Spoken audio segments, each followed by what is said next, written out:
నమస్తే మిత్రులారా. తెలంగాణలో నిరుద్యోగుల సమస్యల పరిష్కారం కోసం మనం వివిధ మార్గాల్లో పోరాటాలు, మన ప్రయత్నాలు చేసినాం. ప్రభుత్వం స్పందించలేదు. జాబ్ క్యాలెండర్ అని చెప్పి కేవలం క్యాలెండర్ మాత్రమే ఇచ్చింది. దానివల్ల ఎవరికి కూడా భరోసా కల్పించే ఒక ప్రయత్నం అనేది జరగలేదు. ఏ నిరుద్యోగి కూడా ఒక భరోసాగా మాకు ఈ ఇయర్‌లో, ఈ మంత్‌లో ఇన్ని పోస్టులున్నాయి. ఈ ఉద్యోగాలకు మేము చదవాలి అన్న క్లారిటీ మాత్రం ప్రభుత్వం ఇవ్వలేకపోయింది. ఇది ఒకటి. ఫస్ట్ మేము ఈ జాబ్ క్యాలెండర్ అడగలేదు. ఒకవేళ ఇచ్చినా కూడా ఈ నోటిఫికేషన్ వస్తుంది. ఈ మంత్‌లో వస్తుంది. ఈ మంత్‌లో వచ్చిన నోటిఫికేషన్స్‌కి ఒక గ్రూప్ 2కి మేము ఇంకో 2000 పోస్టులతో వస్తున్నాం. గ్రూప్ 3కి ఇంకో 3000 పోస్టులతో వస్తున్నాం. డీఎస్సీకి మేము ఇంకో 15,000 పోస్టులతో వస్తున్నాం. ఇట్లాంటి నంబర్ చెప్తే ఓకే. నేను ఇన్ని పోస్టులు దీనికి ఇన్ని జోన్‌లో ఇంత ఉన్నాయి.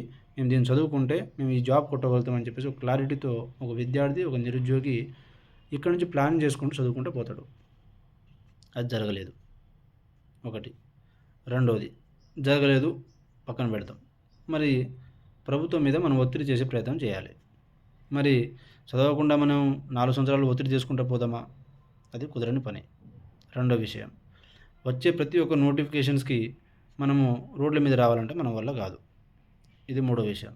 ఇక నాలుగో విషయం వచ్చేసరికి అక్టోబర్ నెల దాటితే ఇక్కడ లోకల్ బాడీ ఎలక్షన్స్ అయిపోతది.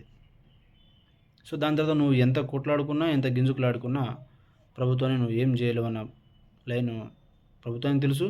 నువ్వు చేసే పోరాటం ఎంత పెద్దదైనా, ఎంత గొప్పదైనా వాళ్ళు భయపడరు. మళ్ళీ ఎలక్షన్ వస్తే గానీ వాళ్ళు భయపడరు. ఇది ఐదో విషయం. ఇకపోతే ఇక ఢిల్లీలో ఒకవేళ ఒక 100 మందితో నిరుద్యోగులతో రాహుల్ గాంధీ గారిని కలిసి అక్కడ పోరాటం చేస్తే దానివల్ల వచ్చే ఇంప్లికేషన్స్ ఏముంటది? ఒకటి. మనం ఇక్కడ తెలంగాణలో నిరుద్యోగుల పోరాటం అనేది ఎప్పుడు జరగాలి? ఎలా జరగాలి? ఏ రకాల్లో జరగాలనేది నేను దీంట్లో చెప్తా. సో, ఢిల్లీలో మనము రాహుల్ గాంధీ గారిని కలిసిన తర్వాత అంటే వినతి పత్రం ఇచ్చినప్పుడు ఇవ్వడానికి మనం పోతున్నప్పుడు పోయిన తర్వాత కూడా ప్రభుత్వం అక్కడ నుండి రాహుల్ గాంధీ గారు మనం కలవకపోతే మనము నిరసన కార్యక్రమాలు జంతర్ మంతర్ దగ్గర పర్మిషన్ తీసుకొని కాన్స్టాంట్‌గా ఒక 10 రోజులు చేస్తాం. చేసినప్పుడు అక్కడ ఉన్న national media, BJP media, international media వీళ్ళందరూ మనం రాహుల్ గాంధీ గారి మీద ఎగ్నెస్ట్ చేస్తున్నాం కాబట్టి వాళ్ళు మనల్ని వాడుకుంటారు. ఎట్లా వాడుకుంటారు? రేపు రాబోయే హర్యానా అసెంబ్లీ ఎలక్షన్స్ కావచ్చు, మధ్యప్రదేశ్ అసెంబ్లీ ఎలక్షన్స్ కావచ్చు, Jammu and Kashmir assembly elections కావచ్చు. ఆ ఎలక్షన్స్‌లో బీజేపీ పార్టీ వాళ్ళు కాంగ్రెస్ పార్టీ మీద దుమ్మెత్తి పోస్తారు. అది మనకు అడ్వాంటేజ్ అవుతుంది. అంటే తెలంగాణలో నిరుద్యోగ సమస్యలను పరిష్కారం చేయనోడివి, ఆ రాష్ట్రంలో నిరుద్యోగులకు నువ్వు 2 లక్షల ఉద్యోగాలు ఇస్తా అని చెప్పేసి మాట ఇచ్చినోడివి, వాళ్ళకి న్యాయం చేయనోడివి నువ్వు వేరే రాష్ట్రాల్లో, వేరే దేశాల్లో, ఇంకా వేరే రాష్ట్రాల్లో ఏం న్యాయం చేస్తావని చెప్పేసి బీజేపీ వాళ్ళు క్రిటిసిజం స్టార్ట్ చేస్తారు. అంటే అక్కడ తెలంగాణ సమస్య అనేది అక్కడ పోతుందా లేదా? బయటకు వస్తుంది. మనకు అడ్వాంటేజ్ జరుగుతుంది. అట్లయినా వాళ్ళు మన దగ్గర రావాల్సిందే. ఇంటర్నేషనల్ మీడియా, వేరే మీడియా వాళ్ళందరూ దీన్ని దేశ రాజధానిలో ఒక మూవ్‌మెంట్ లేచిందంటే అది ఇంటర్నేషనల్ ఇష్యూ అవుతుంది. ఇంటర్నేషనల్ వరకు వేరే వేరే రాష్ట్రాల్లో, వేరే వేరే దేశాల్లో ఆ యొక్క సమస్య అరే ఏంది ఏం జరుగుతుంది ఇండియాలో దేశ రాజధానిలో ఇట్లా నిరుద్యోగులు కొట్లాడుతున్నారంట. దేనికోసం కొట్లాడుతున్నారు? తెలంగాణలో ఉన్న నిరుద్యోగ సమస్యలు తెలంగాణలో ఇన్ని రోజులు కొట్లాడిన తర్వాత వాళ్ళకి న్యాయం జరగలేదు కాబట్టి వాళ్ళు ఢిల్లీ వచ్చి కొట్లాడుతున్నారంట. ఇది చర్చ జరుగుతుంది. అట్లయినా వాళ్ళు మన దారికి రావాల్సిందే. ఇంకో విషయం, సో అల్టిమేట్‌గా అక్కడ అన్‌బయాస్డ్ మీడియా ఉంటుంది. మనకు అపోజిషన్ పార్టీ సపోర్ట్ ఉంటుంది. నేషనల్ మీడియా ఉంటుంది. వాళ్ళందరూ మన కోసం వచ్చినప్పుడు మన సమస్య ముందుకు పోతుంది. డెమోక్రటిక్‌గా చేసుకుంటూ పోతున్నప్పుడు ఒక్కొక్క రోజు ఒక్కొక్క రకంగా నిరసన కార్యక్రమం అనేది ఉంటుంది. అదే జంతర్ మంతర్ దగ్గర. ఇది ఢిల్లీలో జరిగే ప్రోగ్రాము. దానివల్ల వచ్చే ఇంపాక్ట్ 100%గా రాహుల్ గాంధీ గారు వస్తారు, కలుస్తారు, మనకు న్యాయం జరుగుతుంది. దీంట్లో డౌటే లేదు. ఎందుకంటే నేను ప్రాక్టికల్‌గా ఒక 2 రోజులు, 3 రోజులు ఒక ప్రోగ్రామ్ చేసిన వ్యక్తిగా నేను చెప్తున్నా. ఇకపోతే లోకల్ బాడీ ఎలక్షన్స్ ఉన్నాయి మనకు. ఇక్కడ ఫస్ట్ ఆఫ్ ఆల్ ఇక్కడ ఉన్న నిరుద్యోగులు మీరు చదువుకోండి. మిమ్మల్ని ఎవరు బయట వచ్చి ఇబ్బంది పడమని చెప్పేసో, ఇంకో ప్యానిక్ అవ్వమని అయితే నేను చెప్పను.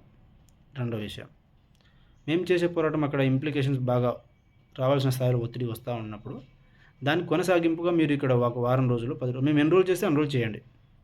రెండోది, చేసినప్పుడు ఇక్కడ మనం చేసే పోరాటానికి ఇక్కడ ఉన్నటువంటి అన్ని పార్టీలు ఈ లోకల్ బాడీ ఎలక్షన్స్కి పోతారు.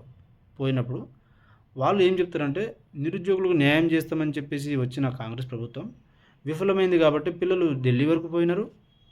రెండోది వాళ్ళు విఫలమైంది కాబట్టి వాళ్ళు ఎంపీటీసీలుగా జెడ్పీటీసీలుగా నిలబడడానికి కూడా ముందుకొస్తున్నారు. వాళ్ళు విఫలమైంది కాబట్టి ఇటు సైడ్ మీరు కూడా మద్దతు కార్యక్రమాలు చేస్తూ ఉంటారు. చేస్తూ ఉన్నప్పుడు ఇక్కడ ఉన్నటువంటి రాజకీయ పార్టీలు మన యొక్క సమస్య మీద రాజకీయం చేస్తారు. సో రాజకీయం చేసినప్పుడు అది అల్టిమేట్గా అది మనకు ఉపయోగపడుతుంది. మన సమస్య గురించి వాళ్ళు మాట్లాడడం అనేది జరుగుతుంది. ఆ సమస్య గురించి మాట్లాడినప్పుడు మన సమస్య అనేది ముందుకు పోతుంది. అట్లా రెండు రకాలుగా కూడా అలా రెండు చోట్ల నుంచి ఒకటేసారి మనము పోరాటం చేసినప్పుడు, ఒత్తిడి తీసుకొచ్చే కార్యక్రమం చేసినప్పుడు మనం ఖచ్చితంగా విజయవంతం అవుతామని నా యొక్క ప్రగాఢ నమ్మకం. కాబట్టి ఈ యొక్క కార్యక్రమంలో ఎవరు కలిసి వచ్చినా, ఎవరు మద్దతు ఇచ్చినా మనం వాళ్ళ మద్దతు తీసుకొని అల్టిమేట్గా మనం గెలవటం ఇంపార్టెంట్. తీసుకుందాం, మనం గెలిచే ప్రయత్నం చేద్దాం. అయితే మిత్రులారా, అక్టోబర్ నెల దాటిన తర్వాత మాత్రం మనం ఎలాంటి పోరాటాలు చేసినా, ఎలాంటి ఉద్యమాలు చేసినా ఇంకో 3 సంవత్సరాలు మనం వెయిట్ చేయాల్సిందే. అంతకుమించి వేరే ఆప్షన్ లేదు. మిత్రులారా, ఆ పోరాటం చేసిన తర్వాత కూడా ఇప్పుడు పోరాటం గురించి నేను మీకు చిన్న విషయం చెప్తున్నా. ఏం చేసినా ఈ ఆగస్టు లోపల చేయాలి. ఆగస్టు లోపల మనం ఢిల్లీ వెళ్ళిపోవాలి. అక్కడ పోయి ప్రోగ్రామ్ చేయాలి. అట్ ద సేమ్ టైం మీరు కూడా ఇక్కడ నుంచి నిరసన కార్యక్రమాలు మేము చేస్తున్నామా అన్న దానికి మీరు నిజంగా చేస్తున్నారు, వీరు జెన్యున్గా మా కోసం చేస్తున్నారు మీ ఫీల్ అయితే చేయాలనిపిస్తే మీరు చేయండి. చేయకపోతే మాత్రం అది మీ ఇష్టం. బట్ మా ప్రయత్నం అనేది మేము చేస్తామని చెప్పేసి మీకు ఒక మాట ఇచ్చినాం.